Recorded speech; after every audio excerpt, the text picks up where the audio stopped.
হুজুর বলছে আলোচনাটা শেষ করতে, শেষ করি ইনশাল্লাহ। হ্যাঁ, মানে আমার হুজুর নিচে বসবে, আমার মন চাইতেছে না বয়ান করতে। হুজুর হুকুম দিছে, এই জন্য আলোচনা করতেছি। আপনারা কিন্তু অন্য কোনো ভাবে নেবেন না। আমার ওস্তাদেরও ওস্তাদ, এটা কিন্তু মাথায় রাখবেন। আমার ওস্তাদদেরও ওস্তাদ, হজরত এবং হজরতের পরিবার যারা, পুরা পরিবার, শায়েখের পুরা পরিবারকে আল্লাহ আমাদের মাঝে যেন আরো দীর্ঘদিন তারা থাকে, তাদের বরকত যেন আমরা লম্বা সময় পেতে পারি, আল্লাহ তৌফিক দান করুন। ছাত্র ভাই যারা আছেন, ওনারা মাঝে মাঝে আমার সাথে যোগাযোগ করে বলে আকাবিরদের কিছু ঘটনা শোনাত।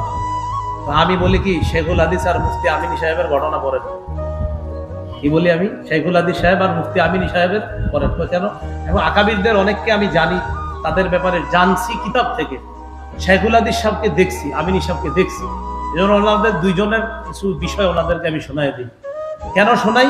ছাত্র ভাইয়ারা আমাদের বাংলাদেশে, তারা এই দুইজন মনীষীকে যদি তারা ফলো করে, আমাদের এই দুই মনীষী শেখুল হাদিস আল্লামা আজিজুল হক রহমতুল্লাহ আলাই আর শেখুল হাদিস আল্লামা মুফতি আমিনী রহমতুল্লাহ আলাই, আকাবিরদের যে কাজগুলো আমি কিতাবে পাইছি, তাদের এই দুইজনের মধ্যে আমি সবগুলো পাইছি।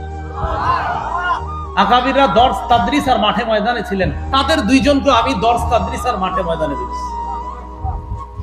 এই জন্য আমি বলি, আপনারা এই দুইজনের পড়াশোনা করেন।